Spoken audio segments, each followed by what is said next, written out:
Grandma here, take 6. Yes, I've had some technical difficulties. So I'm going to be starting on page 103, Things with Wings, which is really only about the second or third page into it. Mary Alice and I had sulked because neither Mother nor Dad would take us to view the riddled corpse.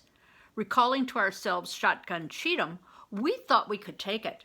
When we got back to school in September, everybody would say they'd seen the cadaver. It was a once-in-a-lifetime opportunity lost. I'd have took you, Grandma said. We didn't doubt it. Grandma wouldn't have minded a look for herself at all that remained of John Dillinger.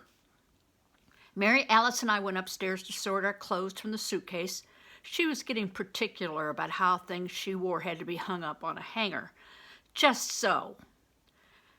Grandma's missing Mrs. Wilcox, she mentioned.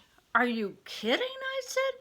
She's Grandma's worst enemy. She says Mrs. Wilcox's tongue is attached in the middle and flaps at both ends. The town will be quieter without her, and Grandma will like that. You don't know anything, Mary Alice said.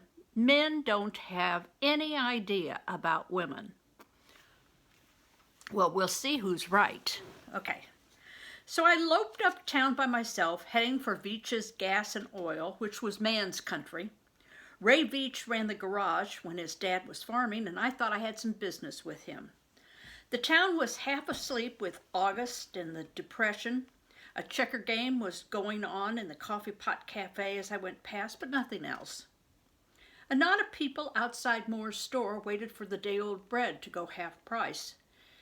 In the window of Stubbs and Askew, the insurance agency, you could put up handbills. The biggest was a drawing of the giant farm implement shed that Deere & Company was proposing to put up on the block where the old brickyard had been.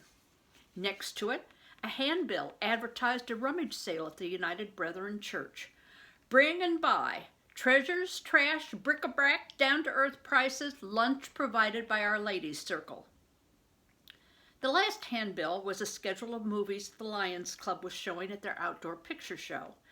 They weren't new movies. Some of them weren't even talkies. It looked like a slow week. I crossed the Wabash tracks past the grain elevator on my way to Veach's garage, eating the dust of the trucks hauling in the beans. Veach's garage had been the blacksmith shop, and they still kept the anvil inside. Now it was a one-pump filling station with an outdoor lift. I blundered along toward it. Then the dust cleared, and I saw her. It was love at first sight, like I'd been waiting for her all my life. She stood on the pavement in front of Veach's, shimmering in her loveliness, and so graceful. She might glide past me as if I wasn't there, leaving me in the dust.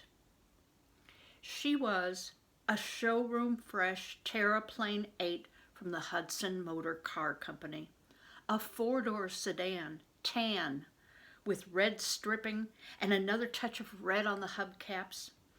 Tears sprang and my eyes stung. I couldn't help it. My hands curled like I had her steering wheel in my grip. No car company had an agency in Grandma's town, not even Ford. But Veach's would order you a car. Raid said nobody had bought one in 2 years. He ducked out from under an ancient locomobile up on the lift, working a greasy rag over his big hands. Ray was 17 and man-sized, and I'd worked hard to know him because I wanted him to teach me how to drive. He'd given me a couple of lessons last summer, but he wanted $2 for the full course. People around here didn't overreact even when they hadn't seen you for a year. Ray jerked a thumb back at the locomobile he's been working under. Through a rod. I nodded like I knew, but I couldn't take my eyes off the Terraplane. Somebody order it? Ray rubbed his stubbled chin with the back of his hand in a way I admired. Who's got $795? This baby's top of the line. Son, it's got a radio. I wanted to ask him if he'd driven it, but that was too close to asking him for a ride and a lesson, and we both knew I didn't have $2. Hudson's sending out their new Terraplane models to drum up interest. It's the make Dillinger drove to outrun the cops.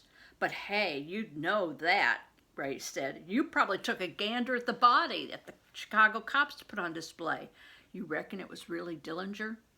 I shrugged. I could see this was the summer when I missed out on everything. That night, after supper, Grandma said, I suppose you kids want to go to the picture show, meaning she wanted to go to the picture show. We were willing, though going to the pictures for us was the Oriental Theater in Chicago, featuring a first-run movie, a pipe organ, and a stage act with a stage show with the dog act. When I was a little girl, we didn't have a dog act, but we had magicians often that would appear on the stage, especially Saturdays when there'd be a lot of children there. It was different at Grandma's. On Wednesday nights, the Lions Club sponsored the picture show in the park. They put up canvas walls so it was like a tent without a roof. You sat on benches and they showed the movie on a sheet hung from the branch of a tree. Everybody but Baptists came. Admission was a nickel a head or a can of food for the hungry. Grandma took a quart mason jar of her beets and we three got in on that. Since nobody liked sitting behind Grandma, we settled on the back row.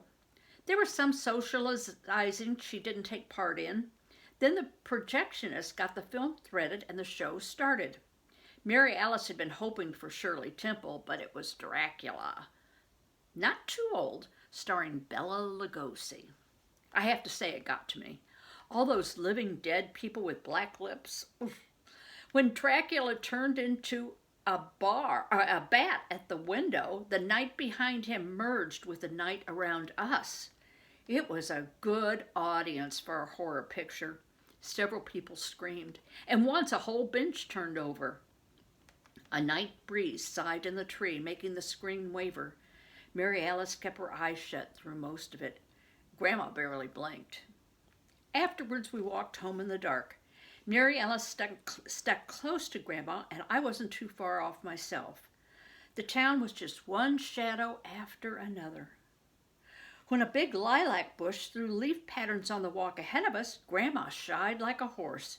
Then we came to an old oak growing close to the road. Grandma pulled back and edged around it like Count Dracula on the other side in a cape. 2 or 3 years earlier, we'd have thought the movie had spooked Grandma. Now we wondered if she was trying to spook us. When we were safely inside at home, she made a business of latching the screen door.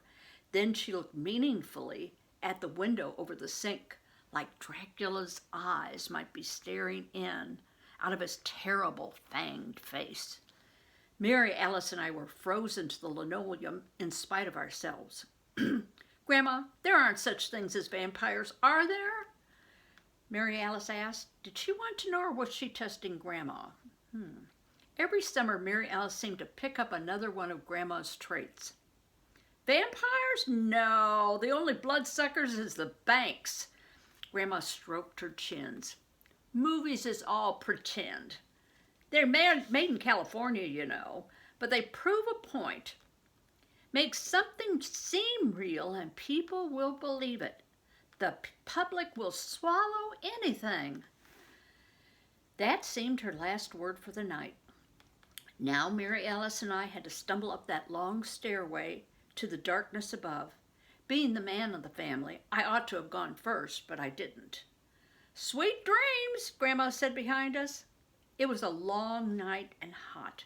Mary Alice shut her window to keep vampire bats out. I know because I heard her closing hers when I was closing mine. The next morning, after that restless night, I said to Grandma at the breakfast table, I need $2 bad. Who don't? Grandma said. What for? Driving lessons, and Ray Veach wants $2 to teach me. Why do you want to learn to drive for? She said. Don't you go around Chicago in taxicabs and trolleys? I couldn't explain it to Grandma. I was getting too old to be a boy, and driving meant you were a man. Something like that. I shrugged, and she slid a belly-busting breakfast in front of me.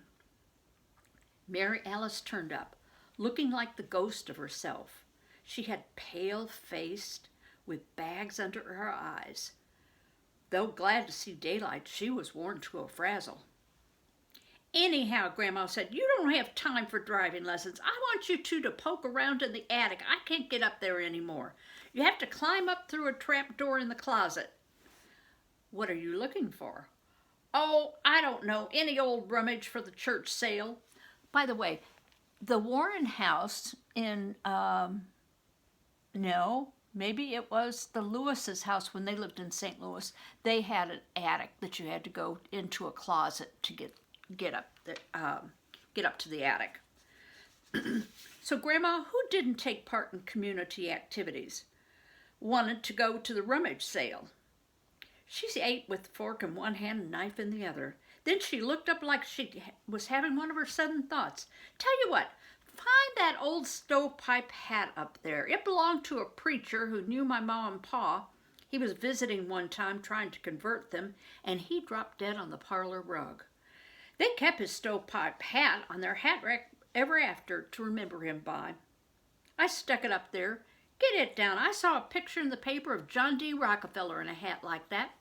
They may be coming back in style. I doubted that last part, but Mary Alice and I dragged